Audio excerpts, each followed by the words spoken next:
Querido Salvador, querido Padre, gracias por esta noche. Gracias por permitir que todas las noches nos encontremos en este lugar, en este templo tan hermoso, con esta familia tan linda. Y las visitas y los niños y todo. Y más que nada, gracias por tu presencia. Señor, al abrir tu palabra y al estudiar una vez más lo que has hecho por nosotros, que tu Espíritu hable a nuestro corazón. En el nombre de Jesús. Amén. Amén. En esta noche vamos a estudiar. ¿Qué cosa vamos a estudiar? El santuario. El santuario. No podemos entender la vida de Ezequiel sin estudiar el santuario. Porque él era, ¿qué cosa? ¿Se acuerdan lo que les dije? ¿Para qué se estaba preparando en Jerusalén él? Era un sacerdote. Él toda su vida se preparó para servir en el santuario de los israelitas, el santuario de Dios que les había dicho Dios que prepararan y pusieran, y había empezado con Moisés. Y para el tiempo de Ezequiel era un santuario mucho más lindo que Salomón había construido. Pero en fin, él se había preparado toda su vida para eso. Y todo el contexto, es más, también de Daniel justamente, el santuario es un contexto profético importantísimo para realmente entender lo que está diciendo Dios a nosotros. Y sobre todo para entender lo que Cristo hace por nosotros. Así que fíjense cómo funciona esto. El santuario, más que nada, podría decirse, es donde Dios se podía reunir y unirse con el ser humano, con su pueblo. Hacía posible que Dios estuviera con ellos, porque si no sería imposible.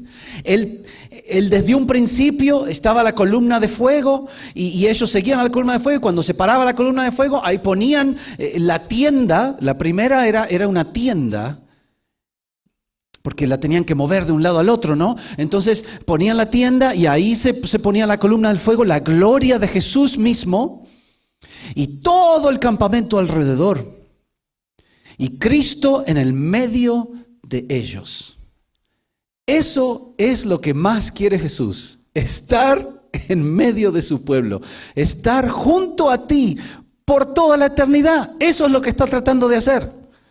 Si tú me pides que te dé un resumen grande, un resumen, digamos, muy pequeño, de toda la Biblia, de toda la historia, yo te digo te lo podría resumir así: Dios está tratando de estar contigo por toda la eternidad. De eso se trata toda la historia, porque te ama tanto y ha hecho todo lo posible para que eso fuera así. Y el santuario era literalmente el lugar donde Él podía unirse a su pueblo y unirse a un ser humano. Y vamos a ver mañana que esta unión es muy especial para Jesús, porque el pueblo de Jesús, el pueblo de Dios, no es solamente la iglesia de Dios, sino que también es su novia, su esposa. Eso vamos a ver mañana, así que no te lo pierdas. ¿Sí? Pero hoy, aquí en el santuario, y literalmente Él estaba con ellos por todo el desierto y donde fuera que le había dicho que vayan, ellos lo seguían y ahí siempre estaba con ellos. Pero proféticamente hablando, también es importantísimo, porque es la manera que Jesús hace un camino, abre un camino donde era imposible que Él pudiera estar con nosotros eternamente. Y de esto vamos a estudiar en esta noche. Y es muy importante porque en Jerusalén la rebelión del pueblo de Dios había llegado a tal punto que estaban rechazando esa unión, esa relación. Y no quiero que me crean a mí, sino quiero leamos. Antes de repasar lo que significa el santuario, algunos de ustedes quizá ya saben, pero siempre es bueno repasar. Vamos al capítulo 8 del libro de Ezequiel. ¿Sí? Pueden abrirlo ahí, el capítulo 8 de Ezequiel. Y en este capítulo, es un capítulo triste, porque Dios dice que lo agarra de su cabeza, como que lo agarra de su cabeza, lo toma y lo lleva hasta Jerusalén. Y en Jerusalén le demuestra todo lo que estaba pasando, ¿en dónde? En el templo, en el santuario. Y ahí nos damos cuenta de la gran rebelión del pueblo de Israel, de cómo lo estaban rechazando, de la manera, el extremo al que habían ido para rechazarlo. Bueno, el capítulo 8, ¿ya están ahí? El capítulo 8 del libro de Ezequiel, el profeta y el sacerdote Ezequiel. Muy bien. En el 6º año, dice, en el mes 6º, a los 5 días del mes, es muy específico él, aconteció que estaba yo sentado en mi casa y los ancianos de Judá estaban sentados delante de mí. Y así se posó sobre mí la mano de Jehová el Señor. Y miré, y he aquí una figura que parecía de hombre, desde sus lomos para abajo fuego, y desde sus lomos para arriba parecía un resplandor, el aspecto de bronce refulgente. ¿Quién les parece que es? Jesús, el mismo que había estado en el trono. Es la descripción típica de Jesús. Y aquella figura extendió la mano y me tomó por las guedejas de mi cabeza. O sea, imagínense, lo agarró. Y el Espíritu me alzó entre el cielo y la tierra y me llevó en visiones de Dios a Jerusalén, a la entrada de la puerta de adentro que mira hacia el norte, donde estaba la habitación de la imagen del celo, la que provoca a celos. O sea que lo llevó al santuario mismo de Jerusalén. Y dice que allí estaba la gloria de Dios de Israel, como la visión que yo había visto en el campo. Es decir, el mismo trono, los mismos querubines, ahí estaba. Porque obviamente es ahí donde tiene que estar la presencia de Dios, para Él poder habitar con el ser humano. Pero aquí Él les quiere mostrar a Ezequiel el problema que está pasando aquí. Me dijo entonces, versículo 6, hijo de hombre, ¿no ves lo que estos hacen, las grandes abominaciones que la casa de Israel hace aquí para alejarme de mi santuario? Fíjense lo que le está diciendo. Lo que están haciendo es para alejarme del santuario. Lo que ellos quieren hacer es sacarme de mi propia casa. Quieren echarme, quieren quitarme, para alejarme de mi santuario. Pero vuélvete aún y verás abominaciones mayores. Entonces viene como una progresión como de mala en peor, digamos así. Primero le muestra que hay una imagen, un ídolo a la entrada del santuario. Después, él entra, si sigues leyendo, él entra y hay por todas las paredes, hay todo tipo de reptiles, ustedes saben que Dios les había dicho cómo decorar el santuario. Y bueno, había como todo de ídolos y de animales que representaban a dioses de otros pueblos. Bueno, ahí los vio pintado por toda la pared. Ahí estaba, la segunda cosa. Y después Dios le sigue diciendo, pero mira, aún te voy a mostrar, aún más te voy a mostrar. Vamos a saltearnos al versículo 10. Entré pues y miré y aquí toda forma de reptiles. Ahí está, y bestias abominables. Y todos los ídolos de la casa de Israel que estaban pintados en la pared por todo alrededor. Versículo 11. Y delante de ellos estaban 70 varones de los ancianos de la casa de Israel. Y hasta menciona específicamente quién era. Él conocía a estas personas. Él había crecido en Jerusalén. ¿Sí? Y tenían incienso, y me dijo, versículo 12, hijo de hombre, ¿has visto las cosas que los ancianos de la casa de Israel hacen en tinieblas, cada uno en sus cámaras pintadas, con sus cámaras pintadas de imágenes? Porque dicen ellos, no nos ve Jehová, Jehová nos ha abandonado, Él se ha ido. No se daban cuenta que lo que él más quería es estar con ellos, y ellos habían cerrado su mente espiritual a Dios y estaban diciendo, Dios no está más con nosotros. Versículo 13, me dijo, vuélvete aún, verás abominaciones mayores que hacen estos. Y me llevó a la entrada de la puerta de la casa de Jehová, que está al norte, y aquí mujeres que estaban allí sentadas endechando a Tamuz. Tamuz era un dios que tenía una historia mitológica, que moría y a cierto punto resucitaba otra vez. Durante la historia de todas las civilizaciones humanas han habido muchas mitologías que usan ese tipo de historia, que alguien muere y va algún lugar ahí entre espíritus y hace esto, es el otro, y después como que resucita, cosas así. Este Dios, Tammuz, tenía, la tradición era que en cierto tiempo del año las mujeres, sobre todo, las damas, tenían que llorar por la muerte de este Dios. ¿Y dónde estaban haciéndolo? Estaban haciéndolo en el santuario. Y ahí estaban llorando por este Dios, esta mitología, que es una resurrección falsa. Una falsa doctrina de lo que es la vida y la muerte y la resurrección, que solamente puede venir por el poder de Dios. Y versículo 15, luego me dijo, ¿no ves, hijo de hombre? Vuélvete aún y verás abominaciones, ¿qué cosa? Aún mayores, pero ¿cómo? Y seguimos la progresión. Y me llevó al atrio de adentro de la casa de Jehová, y aquí junto a la entrada del templo de Jehová, entre la entrada del altar, como 25 varones. Fíjense lo que dice, sus espaldas vueltas al templo de Jehová, y sus rostros, ¿hacia dónde?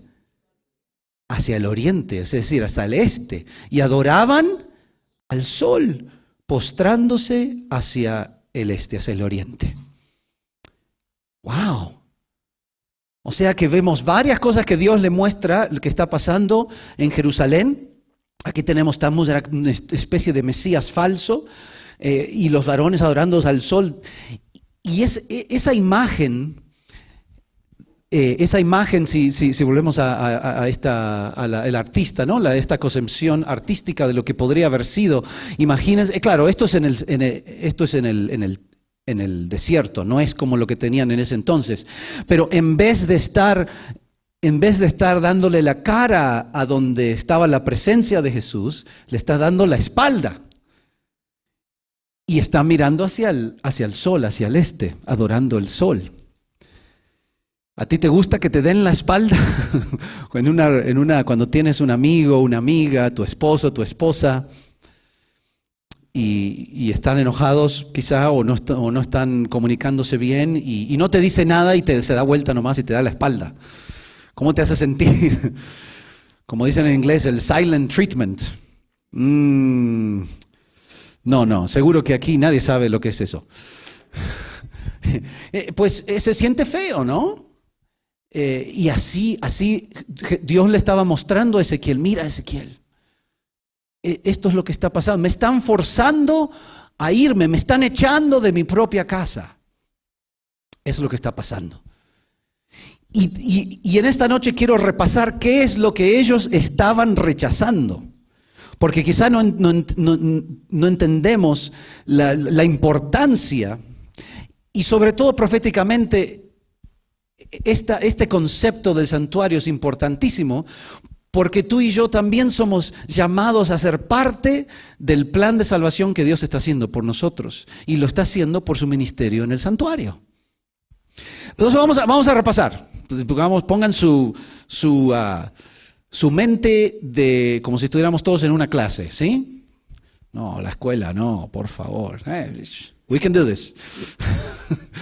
Vamos a repasar. Este es un esquema de lo que Dios les había dicho que el santuario tenía que ser. Y esto está según el compás, es decir, y está en inglés, ¿no? Pero este, oeste y norte y sur. Así era, la puerta del santuario tenía que estar ¿hacia dónde?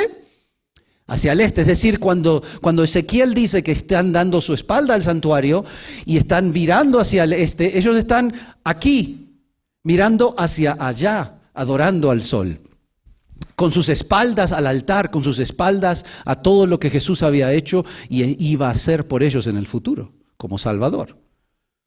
Bien, entonces aquí había dos cosas afuera, estaba el altar, ¿no es cierto? Y había nosotros decimos pileta, pero quizá, no sé si es la misma palabra para ustedes. No, algunos dicen, no, esa palabra no. Como un balde donde había agua, donde el sacerdote tenía que lavarse. Era para lavarse, ¿ok? Era con agua. En inglés se dice laver, es la palabra que usan, laver o basin, como una vasija de agua, digamos, ¿no? Para que el sacerdote pudiera lavarse las manos, y todo tiene sentido. Ahora vamos a ver por qué. Entonces, eso era afuera. Después ¿se acuerdan que había 2 habitaciones, ¿no es cierto? Dentro del mismo santuario, el lugar santo y el lugar santísimo. En el lugar santo, en el que entraba todos los días el sacerdote, siempre entraba al lugar santo, siempre hacía sacrificios, siempre se lavaba las manos, siempre entraba en el lugar santo. Y había, específicamente, al norte, en la pared del norte, estaba una mesa con, ¿qué cosa? Con pan. ¿Cuántos panes? 12, específicamente 12. Todo tiene sentido, ¿no? Y al sur, en la pared al sur, había un candelabro con 7 velas, y no eran velas de cera, sino que eran velas de aceite, ¿no? Eran lámparas que usaban aceite. Y aquí, hacia donde estaba el velo, estaba el altar del incienso. Era un pequeño altar, una pequeña mesita donde podían poner brasas de fuego y poder poner incienso sobre las brasas. O sea que este lugar siempre olía a incienso. Y después había un velo, y en el lugar santísimo, que de paso era un cubo, el lugar santísimo, las dimensiones era un cubo, que vamos a ver por qué eso es importante más tarde. Tienen que seguir viniendo. Había solamente una cosa, estaba, ¿qué cosa? El arca del pacto. Básicamente era como una caja muy bonita, por así decirlo, y estaba cubierta de oro y tenía una tapa, tenía 2 querubines. Sí, eso es importante porque Ezequiel vio los querubines de verdad en su visión, por lo menos representados en la visión. No es coincidencia que el arca del pacto tenía los querubines, porque los querubines siempre están cerca de la presencia de Dios. Bueno, eso era el santuario. Todos los días el sacerdote ministraba afuera y aquí en el lugar santo, pero una vez al año también tenía que entrar en el lugar santísimo para limpiar todo el santuario de todos los pecados del pueblo de Israel. Es decir, día por día el pecador venía, transfería sus pecados por la fe, era todo símbolo, ¿no? Al animalito, el animalito también al sacerdote, el sacerdote traía la sangre, ministraba así, y entonces todos podían tener salvación, perdón, y así Jesús podía estar con ellos. Pero el problema es que al hacer eso, claro, el pecador ya es perdonado, ya no tiene que preocuparse. Ya está salvo, ya tiene la seguridad de la salvación. Pero el problema es que todas esas cosas que habían confesado se transferían simbólicamente al santuario. Entonces una vez al año tenían que hacer limpieza completa. Así como tú a veces, quizá una vez al año, dices vamos a limpiar toda la casa y sacas todo y tiras la mitad de las cosas que habías guardado que pensabas que ibas a usar pero nunca usaste. Bueno, algo así. Algunos se ríen porque, no, yo nunca hago eso. Yo junto todo. Bueno, eso es otro sermón. Entonces, eso es para repasar un poquito el santuario, ¿no? Afuera, una vez más, esto es una representación, de paso hay varias réplicas, hay un ministerio en Oklahoma que se llama Messiah's Mansion. Y ellos viajan a diferentes lugares y básicamente arman una réplica de lo que era el santuario en el Antiguo Testamento, en el desierto. Es interesante, más voy a recalcar que era de cuero en el desierto, estaba hecho de cuero, y todo esto simboliza a Jesús. En Juan, el capítulo 1 dice que Jesús habitó entre nosotros, pero el verbo, la palabra, habitó entre nosotros, pero la palabra que se usa para habitar es la misma que se usa para el tabernáculo. Es decir, que Jesús se hizo su propio tabernáculo. El tabernáculo era un símbolo de Jesús mismo, la presencia de Dios recubierta por por hueso y sangre y músculo para poder estar con Emmanuel. ¿Qué significa Emmanuel? Dios con nosotros. El santuario es Emmanuel. Es Dios con nosotros. Es la única manera. Porque todos hemos, ¿qué cosa? Todos hemos pecado. Ninguno de nosotros puede caminar al santuario como diciendo, no, yo estoy aquí. No, todos entramos a la presencia de Dios humildes, sabiendo que solamente por los méritos de Cristo y lo que Él está haciendo en el santuario, podemos acceder a estar con Él. Entonces aquí está para lavarse las manos y el altar afuera. Y todo representaba a Jesús. Y aquí es un esquema, como una imaginación de lo que podría haber sido adentro.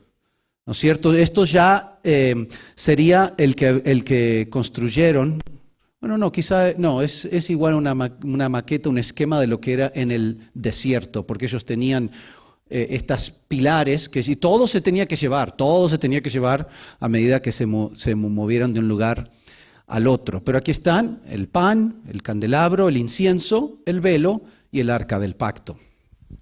¿Y por qué esto es tan importante? Bueno, es muy importante porque todo representa a lo que hizo Jesús por nosotros. Es como la historia de la redención. Es como desde un principio, desde que nosotros pecamos como seres humanos, rechazamos a Dios y Dios, el plan de salvación, todo está en la parábola más grande de salvación, que es el santuario. Es una parábola y también es la realidad de lo que Cristo está haciendo por ti y por mí.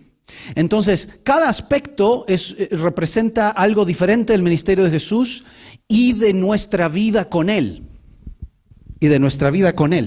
¿A qué me refiero? Bueno, primero que nada, ¿cómo empezó Jesús su ministerio?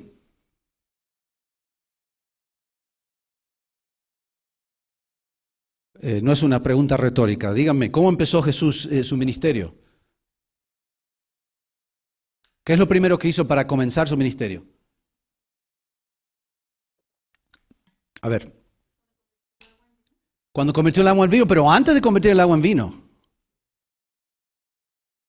fue bautizado, fue ungido por el Espíritu Santo en su bautismo. Y el Padre dijo, este es mi Hijo, escúchenlo a Él. Juan el Bautista dijo, Él es el Cordero de Dios que quita el pecado del mundo. Entonces los seguidores de Juan empezaron a seguirlo a Él. Así empezó su ministerio oficialmente. Hasta ese momento no había empezado su ministerio oficialmente. Y ese evento, de paso, fue predicho por Daniel. Mitad de la última semana de Daniel 9, pero eso es otra semana de oración, otra semana de evangelismo, hablaremos de Daniel. Pero sabíamos que el Mesías iba a ser ungido en ese año, y así fue. Jesús empezó su ministerio siendo ungido por el Espíritu Santo. Muy bien. Así como el sacerdote tenía que lavarse en el agua primero, así Jesús también se bautizó primero. Y así tú y yo, al comenzar nuestra vida con Cristo, somos llamados ¿a qué? A bautizarnos. Todo eso simboliza esa vasija llena de agua donde tenían que lavarse simbólicamente sus manos. Jesús lo hizo al bautizarse y demostró un ejemplo para nosotros. Al comenzar nuestra vida con Cristo, nos bautizamos. Así que así Él comenzó, pero también, como dijo Juan, Él es el Cordero que quita el pecado del mundo. Él es el Cordero y Él es el sacerdote que lleva la sangre del Cordero. Así que Él se bautizó y Él murió. Y Él también nos llama simbólicamente a dejar nuestra vida sobre el altar. Todos los días. Porque ¿cuántas veces hacían al año? Todos los días. Esta parte la hacían todos los días. Y no es que Jesús murió todos los días, no, Él murió una vez para siempre, pero en el sentido de que Él nos llama a ponerlo todo sobre el altar, todos los días. O sea que empezamos a ver el simbolismo de lo que Ezequiel vivía. Esto era la vida de Ezequiel, toda su vida estudiando lo que significaban estos símbolos, esperando al verdadero Mesías, al verdadero Cordero. Y ese es Jesús. El verdadero Cordero es Jesús. Y el verdadero sacerdote es Jesús. Él tenía sus vestiduras que todos simbolizaban los colores, todo tenía símbolos, ¿no? Pero la Biblia dice que Él es el sacerdote, Él es el verdadero sumo sacerdote. No necesitamos otra persona, otro ser humano, no necesitamos un ángel, no necesitamos ningún espíritu, no necesitamos nada más que Jesús. Él es más, mucho más que suficiente. Tú puedes ir directamente a tu sacerdote, que es Jesucristo. La Biblia dice, Él es el sacerdote verdadero. Por medio de sus créditos, por medio de su justicia, Él mismo sacerdote, como Jesús, como les dije, cuando transferían sus pecados, el sacerdote tenía como que ponerse los pecados de esa persona, interceder por la persona. Jesús tomó todo el pecado de todos en Él. En Él.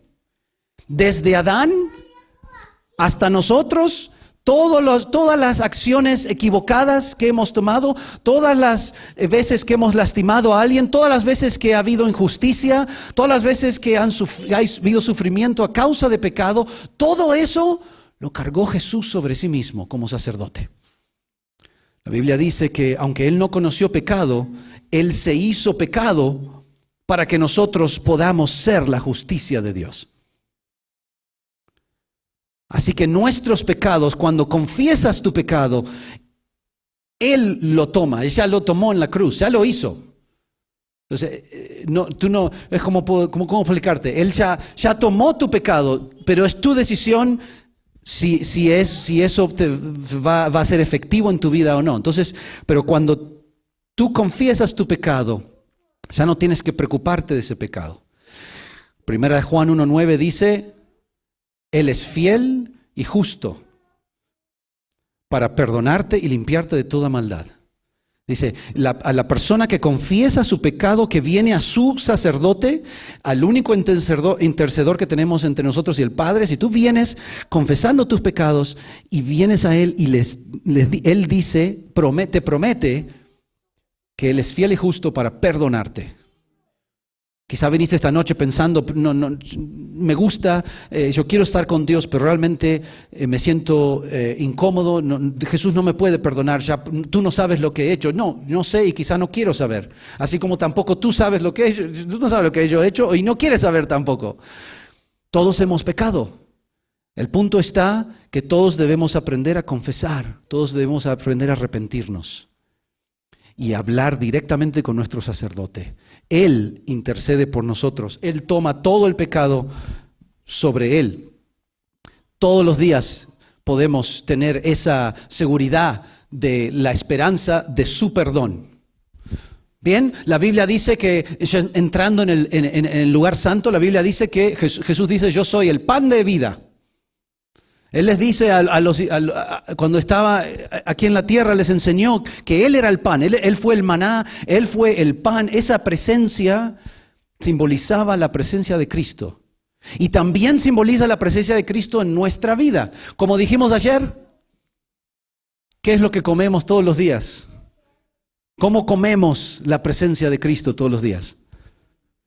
La palabra de Dios. Ahí está, a nuestra mano. Y también Jesús dice, yo soy la luz del mundo. ¿Acaso no dijo eso Jesús? Yo soy la luz del mundo. Pero Él también dijo a nosotros, ¿qué nos dijo? Ustedes son la luz del mundo. Para ver, pero ¿cómo puede ser? ¿Él es la luz del mundo o nosotros somos la luz del mundo? Sí. Porque cuando tú entregas tu vida a Cristo, cuando tú confiesas tu pecado, cuando tú vives tu vida con Cristo, Él alumbra su luz por medio de ti. La luz no viene de ti. No tenemos en nosotros una luz eterna, inmortal, que vive en nosotros. No. La luz viene de Él. El divino es Él. Pero Él vive en ti.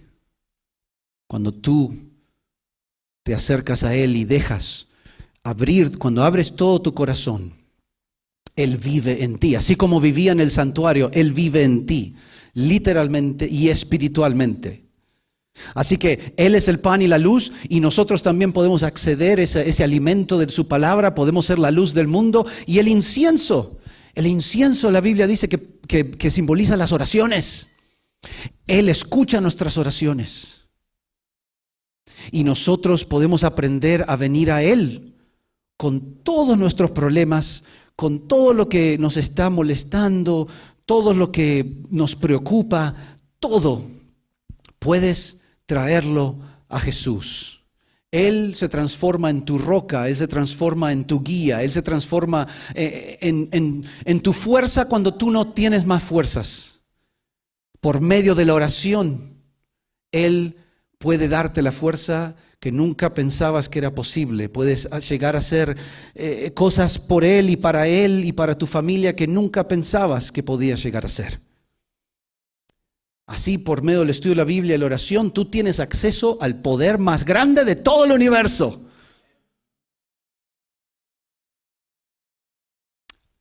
¿Acaso no quieres compartir ese poder? ¿Acaso no quieres experimentar ese poder?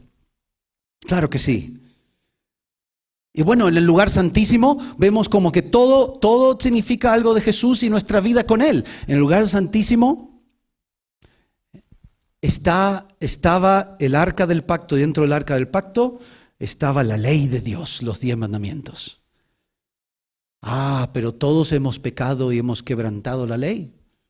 No hay ni uno que pueda decir, yo no pequé, estoy bien, puedo entrar aquí solito. No, todos necesitamos el ministerio de Jesús. Pero fíjense lo que dice Ezequiel en el capítulo 11, versículo 19. Qué bonito esto. Cuando tú y yo confiamos en el ministerio de Jesús, mire la promesa que hace Jesús, hablando del pueblo de Israel mismo que se había dado la espalda a Él. Aún así Él tenía esperanza de estar con ellos, y así esta noche Él tiene esperanza de estar contigo y conmigo. Miren lo que dice: pondré en ellos un corazón y un espíritu, ¿qué cosa? Nuevo. Les quitaré el corazón de piedra que ahora tienen y les daré un corazón sensible. Y Él dice, en ese corazón escribiré mi ley. Ya no escrita en piedra, porque en el arca del pacto estaba escrita en piedra, pero en el nuevo pacto, que Ezequiel está profetizando el nuevo pacto, dice, yo me voy a encargar de poner un nuevo corazón en ti. Tú no puedes crear un corazón nuevo así porque te esfuerzas a tener un corazón nuevo. Tú no puedes hacer eso. Yo te pongo el corazón nuevo, y cuando me dejas ponerte el corazón nuevo, yo puedo escribir mi ley en ese corazón. Así tú, de a poco, porque es un proceso, te sientes motivado a amar a la gente como yo te pedí que amaras, a amar a tu enemigo, a perdonar a aquellos que te han lastimado. Es imposible hacer eso, a menos que tengas el nuevo corazón. Así, en la vida diaria, confiamos que es eso lo que Jesús está haciendo por nosotros. Y no solamente lo hizo en el símbolo del Antiguo Testamento, sino que la Biblia dice que como Él es el sacerdote literal de todos nosotros, después de morir y resucitar, fue al santuario del cielo. Y ahí es donde está sirviendo por ti y por mí. Fíjense, para terminar, para concluir, me gustaría compartir este versículo. Estos versículos. Está en Hebreos 9, empezando del capítulo 23. Los tengo en la pantalla, pero si quieres buscarlo, lo puedes buscar. Esta es la Reina Valera contemporánea, aquí en Hebreos 9, 23 y 24. Estos versículos son poderosísimos. Permíteme compartirlos contigo. Dice, empezando en el versículo 23, por lo tanto, era absolutamente necesario que las réplicas de las cosas celestiales fueran purificadas así, hablando de las cosas terrenales. Pero las cosas celestiales mismas necesitan mejores sacrificios que estos, porque Cristo no entró en el santuario hecho por los hombres, el cual era un mero reflejo del verdadero, sino que entró ¿en dónde? En el cielo mismo, para presentarse ahora ante Dios en favor de nosotros. ¿Amén? Después sigue diciendo el versículo 25 y 26. Y no entró para ofrecerse muchas veces, como el sumo sacerdote cada año entraba en el lugar santísimo con sangre ajena. ¿Se acuerdan que les dije? Que una vez al año entraba en el lugar santísimo.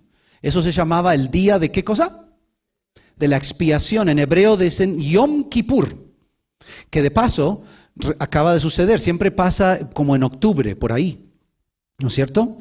Esa fiesta era importantísima porque finalmente se limpiaba todo el campamento, todo el santuario, todos los corazones, todo se quedaba libre de pecado y de culpa totalmente. Por una noche, simbólicamente no había pecado en el pueblo de Israel. Y celebraban. Era un día muy solemne. Pero cuando terminaba el día y salía el sacerdote y se llevaban a ese animalito al desierto, celebraban, porque ya no había pecado. Ahora, al día siguiente, empezaba todo de nuevo otra vez, porque esos eran símbolos nomás. Pero en esta noche te quiero decir que ya no necesitamos símbolos, porque Jesús, el verdadero sacerdote, está en el lugar santísimo, con su propia sangre, intercediendo por ti y por mí. No tienes nada que temer. Dice, si así fuera, Cristo habría tenido que morir muchas veces desde la creación del mundo, pero ahora, al final de los tiempos, se presentó una sola vez y para siempre, y se ofreció a sí mismo como sacrificio para quitar el pecado. Y finalmente, 27-28. Y así como está establecido que los hombres mueran una sola vez y después venga el juicio. Y cuando vemos la palabra juicio, el viernes vamos a hablar de esto. El Dios de justicia. Cuando escuchamos la palabra juicio nos parece que Dios está tratando de condenarnos y matarnos. Pero en realidad el juicio de Dios es para salvarte. Lo que Cristo quiere hacer es estar contigo para siempre. Sin pecado, sin dolor, sin que tengas que venir a confesarte. No, Él quiere vivir contigo en una unión ilimitada. Sin pecado, sin muerte, sin dolor de por medio. El juicio de Cristo son buenas nuevas para nosotros. Pero dice, así también Cristo fue ofrecido una sola vez para llevar los pecados de muchos, de todos. Pero aparecerá, ¿qué cosa? Por segunda vez. Ya sin relación con el pecado, para salvar a los que lo esperan. Tu sacerdote vive y trabaja para ti. El pueblo de Israel, allá en aquel tiempo de Ezequiel, perdieron de vista lo que Dios estaba haciendo por ellos. Se distrajeron con todos los dioses que tenían alrededor y empezaron a servirles, empezaron a gustarles el dinero y todo el placer y todo lo que vivían, y se distrajeron, se olvidaron de lo que Dios tenía para ellos. Y terminaron dándole la espalda a Jehová, a Jesús, a su Creador, adorando al sol y a la mitología de aquel tiempo. ¿Será posible que en los últimos días también nosotros seamos tentados a darle la espalda a Cristo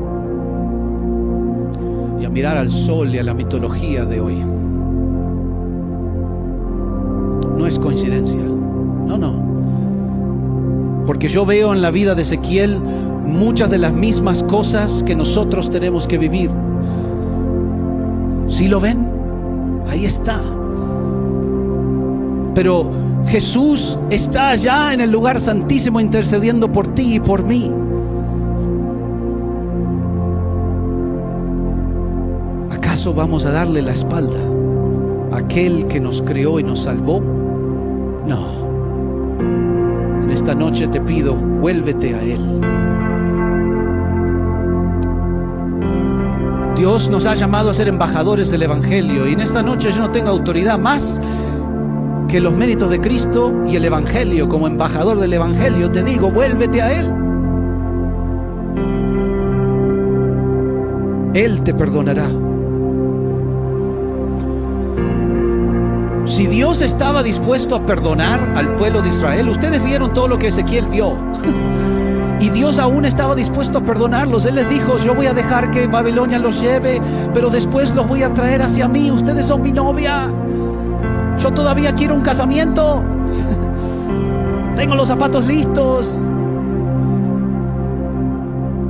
Si Él estaba dispuesto a perdonarlos a ellos, por supuesto que te va a perdonar a ti. No porque lo que hayas hecho se pueda justificar. Dios nunca justifica nuestro pecado. Dios nos dice, no te preocupes, está bien.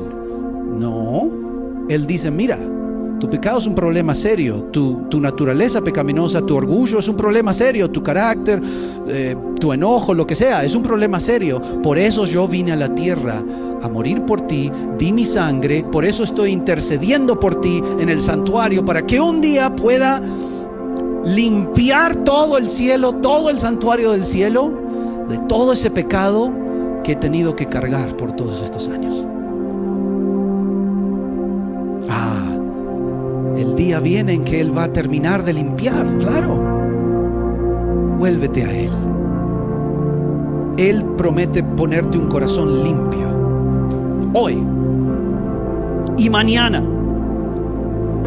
y el jueves y el viernes, todos los días hasta que Él vuelva. Él promete ponerte un corazón limpio, escribir su ley en ti.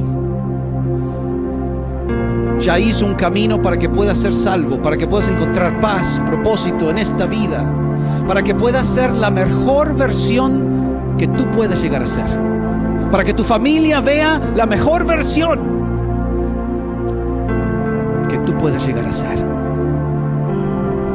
El padre, la madre, el hermano, el hijo, la hija, el primo, el trabajador, lo que sea, la mejor versión en esta vida, y una vida eterna con gozo al lado de Jesús. ¿Qué más? ¿Qué más puede Él ofrecerte? ¿Qué más puede hacer Él por ti que no haya hecho ya? Ven a Cristo. En esta noche, mientras canto, voy a pedir,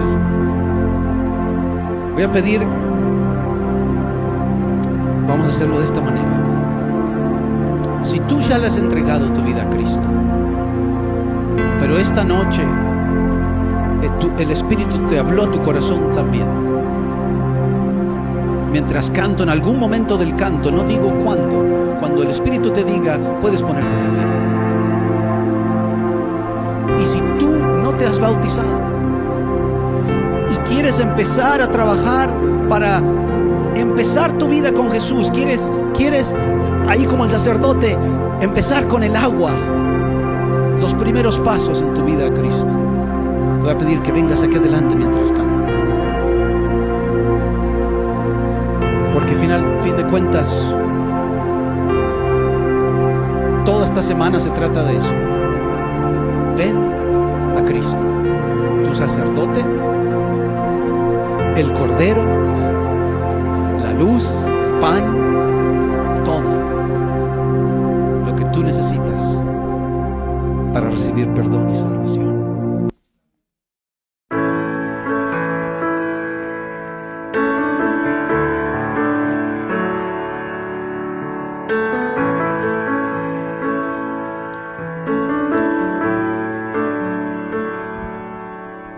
Si te encuentras solitario, sin camino y sin paz, si tu fuerza se ha acabado y tu ser no puede más, si tu alma necesita un amigo sin igual, solo hay un camino para ti. Ven a Jesús, ven a Cristo, ven a Dios. Él te espera con mucho amor. No te aferres de este mundo. Ven a Cristo, ven a Dios.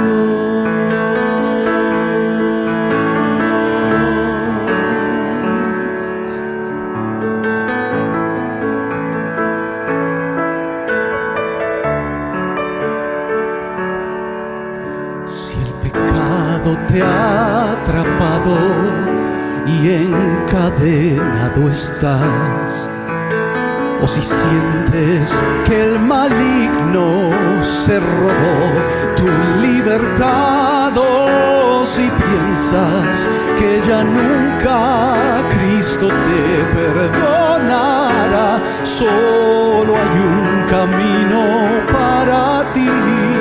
Ven a Jesús, ven a Cristo, ven a Dios.